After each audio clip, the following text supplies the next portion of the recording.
किसी जंगल में रानू चिड़िया अपने पति रुक्कू के साथ रहती है। रानू चिड़िया जंगल के सबसे अमीर पक्षी में से एक है।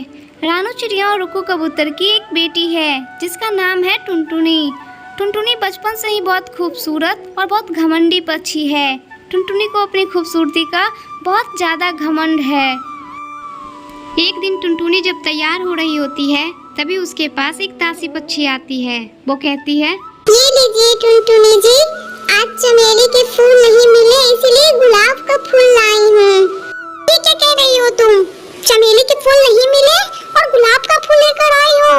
यहाँ से निकल जाओ, अपने ले जाओ गुलाब के फूल यहाँ से। मैं इतनी खूबसूरत हूँ, तुम्हें नहीं पता? मुझे सिर्फ चमेली के फूल अच्छे लगते हैं। दोबारा अपनी शक्ल मत दिखाना। टुनटुनी की बातों से दुखी होकर दासी पक्षी रुक्कू कबूतर के पास चली जाती है। रुक्कू कबूतर को सारी बात बता देती है। रुक्कू कबूतर और रानू चिड़िया पहले से ही टुनटुनी के इस व्यवहार से बहुत परेशान रहते हैं।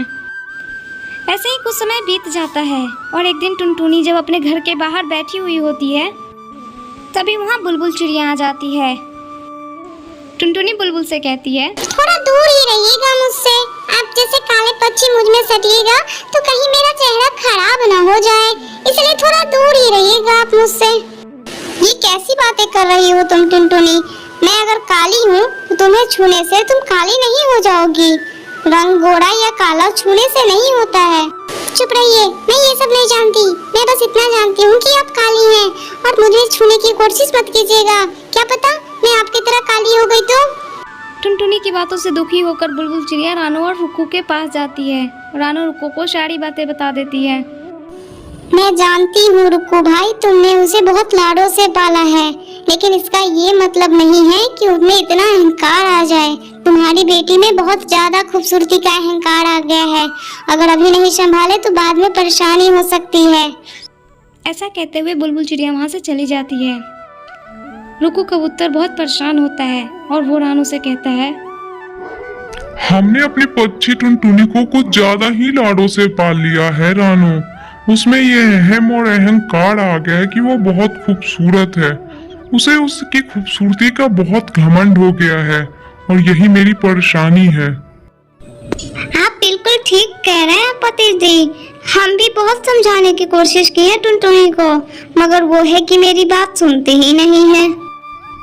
इसी विषय पे मैं सोच रहा हूँ कि मैं अपने पुराने गुरुजी से मिलकर आऊँ, पूछ कर आऊँ कि अगर कोई उपाय है तो वो मुझे बताएं। ठीक है जी, आप कल ही गुरुजी के पास चले जाइएगा। अगली सुबह रुक्कू कबूतर गुरुजी से मिलने दूसरे जंगल चला जाता है। वो अपने गुरुजी पक्षी के पास जाकर बैठता है और उन्हें सारी बातें बता देता है। परेशान मत हो रुक्कू, तुम्हारे इस परेशानी का हल है मेरे पास। मैं तुम्हें एक मुखौटा देता हूँ, इसे जाकर तुम अपनी बेटी को पहना देना, तुम्हारी समस्या दूर हो जाएगी। इतना कहकर गुरुजी उसे एक मुखौटा दे देता है। वो मुखौटा लेकर रुक्कू अपने घर चला जाता है। अगली सुबह जब टुनटुनी सोई हुई होती है तो रुक्कू उसके कमरे में जाता है। टुनटुनी सोई हुई होती है। रुक्कू टुनटुनी के पास जाता है और वो मुखौटा टुनटुनी को पहना देता है। थोड़ी देर बाद जब टुनटुनी जगती है और खुद को शीशे में देखती है, ये क्या हो गया मेरे साथ? मैं इतनी बदसूरत कैसे हो गई? मैं इतनी काली कैसे हो गई? ये किसने किया मेरे साथ? मैं ऐसे कैसे हो गई? वो खुद को देख के डर जाती है। उसका चेहरा पूरा बदल जाता है और वो बहुत बदसूरत दिखने लगती है।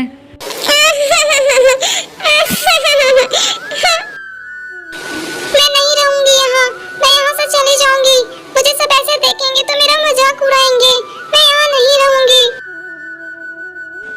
टुनटुनी रोते हुए अपना घर छोड़ देती है। घर से दूर वो दूसरे जंगल में चली जाती है। वाह, ये खुली वादियाँ, ये खुला आसमान कितना अच्छा लग रहा है। मैं अपने रूप के चलते इन वादियों और खुले आसमान में कभी घूमने बाहर नहीं निकली। आज घूम रही हूँ तो बहुत मजा आ रहा है, मगर थोड़ा भूख भी लगी है। टुनटुनी को सामने एक घर दिखाई देता है। देखती हूँ, शायद इनके पास कुछ खाने को मिल जाए। कोई है घर में? कोई है? घर के अंदर से मिनी चिड़िया बाहर आती है। क्या हुआ बेटा? क्या बात है? कौन हो तुम? इस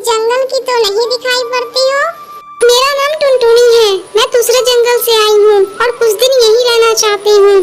क्या मुझे कुछ खाने को मिल सकता है? हाँ हाँ बेटा, क्यों नहीं, अंदर आ जाओ। मेरे पास खाने के लिए कुछ अनाज है, तुम चाहो तो यहाँ रह सकती हो। मैं अकेली यहाँ रहती हूँ। टुनटुनी मीनू के साथ वहीं रहने लगती है। दिन प्रतिदिन टुनटुनी के व्यवहार में भी बहुत परिवर्तन आ जाता है। वो सभी पक्षियों से मिलने लगती है और सभी को इज्जत देने लगती है। वो जान जाती है कि वो अब किसी से खास नहीं है, बल्कि बाकी पक्षियों के बराबर ही वो खुद को समझने लगती है। एक दिन टुनटुनी अपने घोंसले में वापस जा रही होती है तो उसे जमीन पर बबलू चिड़ा दिखाई देता है, जो घायल पड़ा होता है। टुनटुनी उसके पास जाती है और उसका तीर निकालकर बाहर फेंक देती है और उससे पूछती है, कौन हो तुम और यहाँ क्या कर रहे हो तुम? मेरा नाम बबलू है। मैं यहाँ घूमने आया था पर शिकारी के तीर का निशाना बन गया। वो तो भला हुआ कि तुम समय पे आकर तीर निकाल दी। वाकई तुम बहुत अच्छी पक्षी हो। अच्छी नहीं हूँ मैं तो बहुत बुरी पक्षी हूँ। मैं तो बहुत बुरी दिखती भी हूँ। मेरा चेहरा देखो कितना खूबसूरत है। तुमसे किसने कहा कि तुम बदसूरत हो? खूबसूरती तो मन की होती है और मन से तुम बहुत खूबसूरत हो। रही बात चेहरे की तो तुम सच में बहुत खूबसूरत हो। अगर विश्वास नहीं होता तो जाकर देख लो। टुनटुनी पास की नदी में अपना चेहरा देखती है और वो जादुई मुखौटा गायब हो जाता है और खुश हो जाती है। उसका चेहरा पहले की तरह बहुत खूबसूरत हो जाता है। टुनटुनी ये बात जाकर बबलू चिड़ा को बताती है। तभी वहाँ टुनटुनी की माँ और टुनटुनी के पिता रुक्को और रानू दोनों आ जाते हैं।